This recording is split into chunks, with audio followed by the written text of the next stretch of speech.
meaningful, relevant leadership organization. Sammy's deep commitment comes from his understanding that what we need in the world are people who care and are able to take actionable hope. And that's what we all must do. And I'm so grateful to Sammy that he thinks I am the person who inspired him to this great work. Please note that I have spent my life committed to peace and in mutual caring, that we work together to make behavioral changes for a better world for ourselves, for our children, and for our children's children. I do know that this meeting is filled with people who really care, people who want to make a difference in the world. Each act of leadership, each act of kindness brings change in our own brain, so that you know that every time you do something positive, your brain registers it and you change. And not only do you change, but then the person you impact changes also. Never forget that. Leadership, it's a strange word, and I was asked to speak about that. So you can imagine, what is leadership? It's a deep conviction, a passion, a willingness to follow one's intuition and to know that one is worthy of participating in changing the world. Each one of us matters. We have these options and we have true creative initiative. We can make that difference. Step out of the cultural box and take our personal lives and create purpose. The most important thing in life is to feel that we are relevant and that we have purpose. No sense of going to work, coming home, watching TV, eating dinner, and going to sleep. You have to feel more than that if you're going to lead a life of meaning. So if I look at my life, I was director of 10 schools and also had my doctorate, and I thought I was going to be the superintendent of these schools. But then I got inspired. I got inspiration. What does that mean? I wanted a life of meaning. And I believe each one of you wants a life of meaning. You want to feel that you walked through this life and it had a purpose. So we have to seek our inner needs and begin to acknowledge, who am I and what is it that I want to do and how can I offer our planet these words? I heard the other day a great definition of success. Normally, we define success as how much money you make, what profession you have. But really, the definition of success is compassionate consciousness. And what that means is that you know how to collaborate, you know how to understand, and you know how to unite with others for the force of good. The most important thing in the whole world is to have a life of meaning that serves the good of all of life. And it's up to each one of us to do this. You know, there are certain sayings they have. What you give, you will receive tenfold.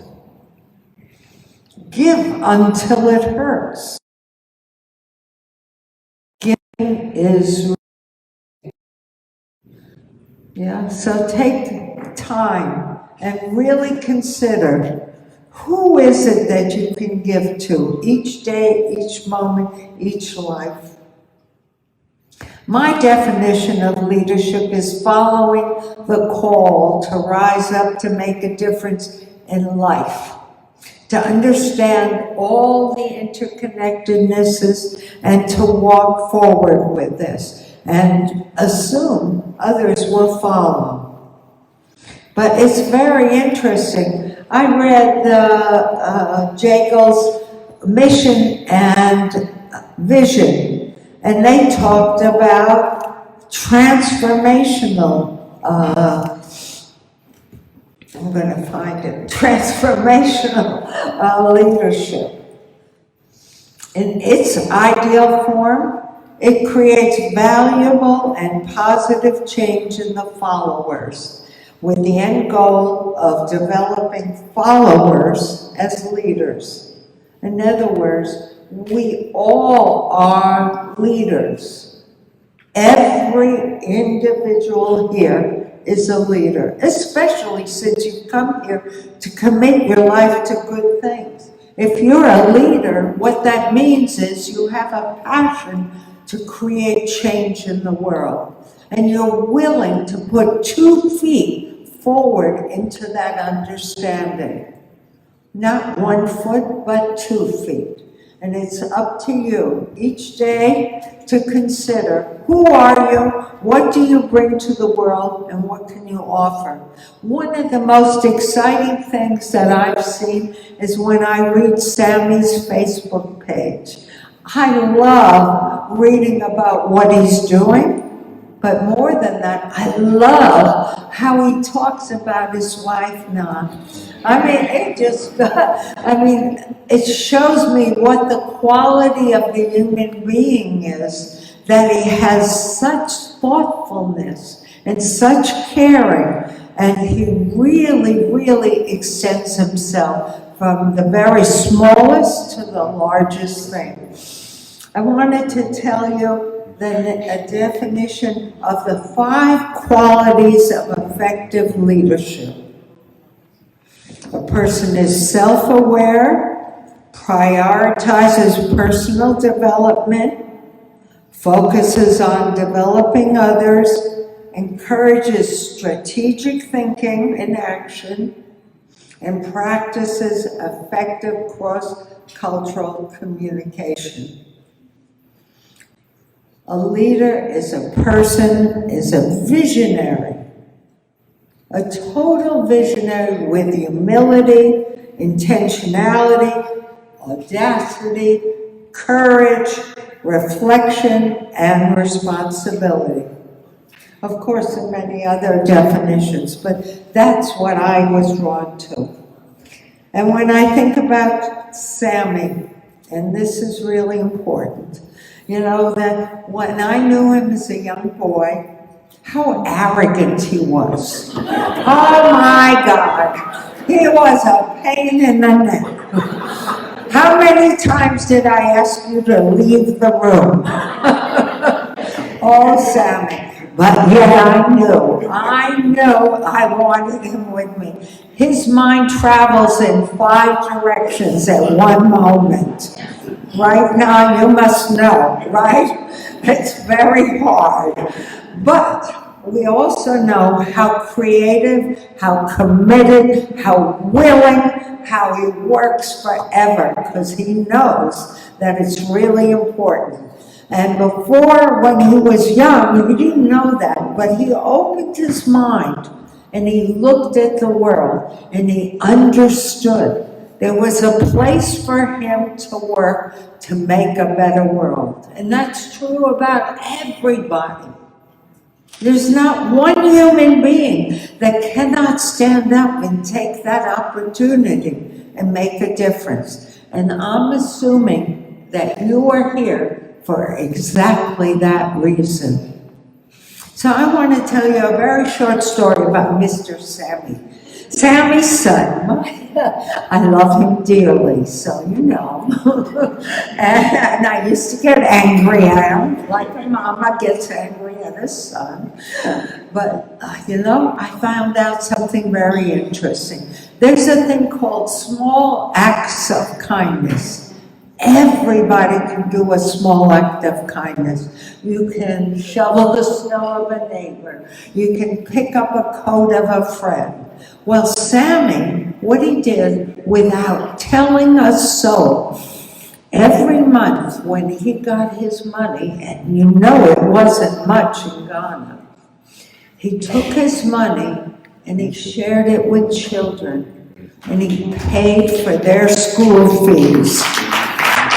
I'll never forget that. I will never, you know, for me to hear that meant I felt successful because I knew that was one of my values, and he was able to follow through with the goodness of his heart. And that is a blessing, total blessing. Yay, Sammy. So, I've known him through his struggles. I've known him through his good times. And I want to say adversity is always there at the corner. But never forget, you can turn adversity into hopefulness. And that's what he did, and you can do too. And we can do all together. So, sometimes I thought I should tell you a little bit about my life, because this is an award evening, and everybody here somehow deserves awards. But my life, so that you understand why I'm considered a leader, is that I started out as a school administrator. I had 2 masters, I had a CAGS, and a doctorate. Those were business cards. And I was an administrator, and I learned how to supervise and administrate. But I didn't follow my heart. It wasn't until I had a farm and we started leadership programs on the farm and learning to live together. And I'm looking at Harriet, because she was with me through every point of that lifestyle. Yay, Harriet! Yeah. You came with me everywhere. You were like, she arrived from Africa when she was 18 years old. I picked her up at the station. I brought her to the farm, and she stayed with me for the next 15, 20 years. Yeah? And I hope that ask for anything more. A dedicated woman, for sure. Okay? So anyway, I started living my philosophical values. And that's what gave me a sense of importance in terms of, yes, this is the last chapter of my life. This is. I know. And yet, I can reflect back and I can say, I had a life of meaning. Who else would want any more than that? I love my family, I love my children, I love my life, but most of all, I feel like I gave everything I could give to have meaning. And I hope you do that too, because that is leadership. And then I wanted to tell you a story about Nana, because when I was looking for who am I and what do I want to do, I met a woman named Nana Apiedu. She was from Ghana. Can you imagine? I met her in Japan. She, a little woman, 5'2", stood up and started shaking her fingers at Gorbachev. And also, what was his name? Carl Sagan was there. There were a couple of other men. It was men all over the dais there. And she stood up and she shook her finger and she said, "You call this meeting value change? Where are the women?" and they were just quiet. You know, they couldn't say. And I said, I got to get to know this woman. This is the woman of my life. And so Nana and I became very, very close friends. And she came up to my farm and she worked with the young children. And also I went to Ghana 4 or 5 years in consecutive times. And she told me her husband had died on a peace mission for the UN. And for her legacy, she wanted to have a peace center like I was doing. So we worked hard to help her accomplish what she wanted. It wasn't, but we did what we could. And so that's really important. But it tells you about another woman who lived her life to the fullest. So now it's slowly time for me to pass my torch. And I don't know if you know, but there was a torch that went around the world that was called the First Earth Run. And they gave me the torch. And I took this torch and I went to the Dalai Lama and he blessed that torch. And he said, you are responsible for children of the earth. And that's how we got the name Children of the Earth. And I said, what, are you kidding me? What am I going to do as responsible for children of the earth all around the world? Well, I took that torch and I went all around the world with that torch. We led the Million Children's March here in Washington to the White House with the Children's Defense Fund. We went to the Lakotas. We went to all the indigenous tribes. We went to state houses. We were in Turkey. We were in Japan. We were in Nepal. We're all over with this torch. And children held this torch. And they made a commitment for a better world. Well, now I symbolically pass that torch to Sammy. And it is your responsibility. It's time for you to take that and to carry it on. Thank you. So, Sammy, I am so honored. Yeah. I'm very, very grateful. And you know, I feel like this is a time, it's a very serious time on our planet. We have climate change problems, we have poverty, we have COVID, we have all the external issues showing up, and we have all the internals showing up. All the external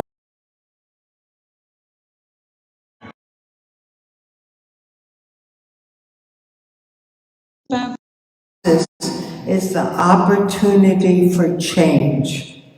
And it is the time of breakdown, breakthrough, and the great awakening. And it's up to each of us to begin to discern, what does that mean? Like businesses. People, they're going 5 days a week, every day until 9 to 5, blah, blah, blah, blah. They are really examining what is it that they want to do now. Or if you look at businesses, how can they work together that everybody has a say in what comes forward? Because the model is now collaboration, above all. Or if you look at education, we all know that you can get information everywhere. And download it. But education means educare. Educare means to bring out. It doesn't mean to download. And so how do we educate for character, for individualism, for the ability to feel good about who you are?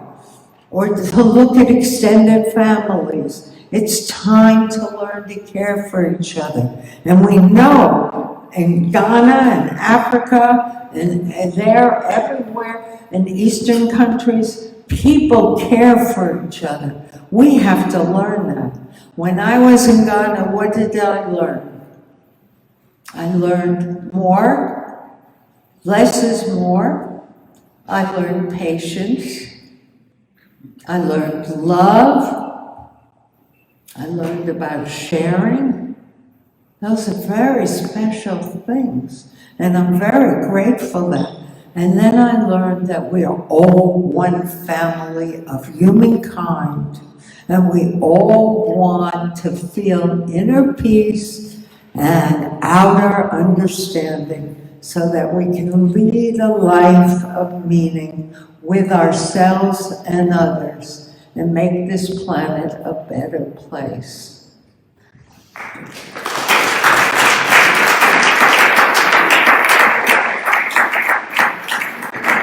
So I want to say that the age of peace is coming, whether you see it now or not.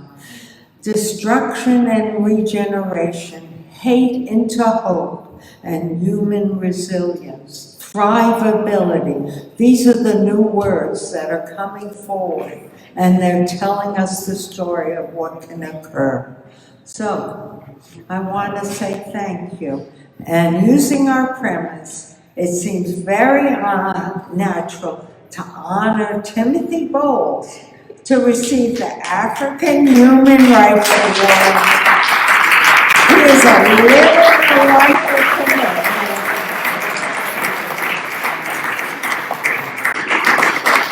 Yay!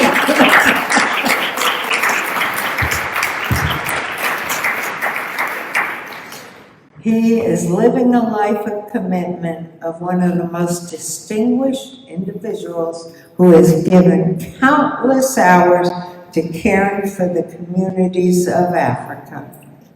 The Timothy Bowles African Human Rights Award recognition is bestowed upon only the most distinguished individuals who have demonstrated a commitment to excellence in their career and exemplary leadership within their communities in promoting global human rights. Congratulations. And it's an honor to stand by your side. Thank you. And I want to thank you all for being here and welcoming me, and I love it and I'm grateful. Thank you.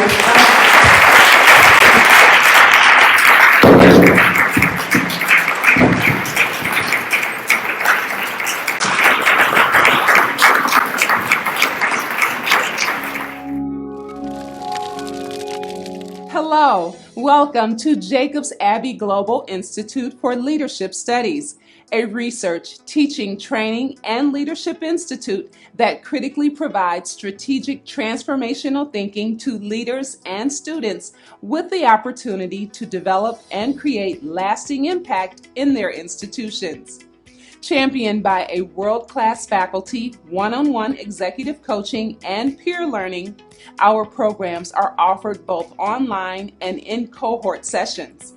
Jacobs Abbey Global Institute for Leadership Studies partners with academic institutions, civil society organizations, local communities looking to accelerate the impact of their leaders, more effectively engage teams, and build inclusive cultures of employee engagement and performance. We offer courses such as certificate, diploma, and advanced diploma in counseling psychology, marriage counseling, applied psychology, child mental health, conflict and peace studies, international human rights law, security and governance, and in gender studies. For enrollment, email enroll@jaglobalinstitute.org or visit us online at jaglobalinstitute.org.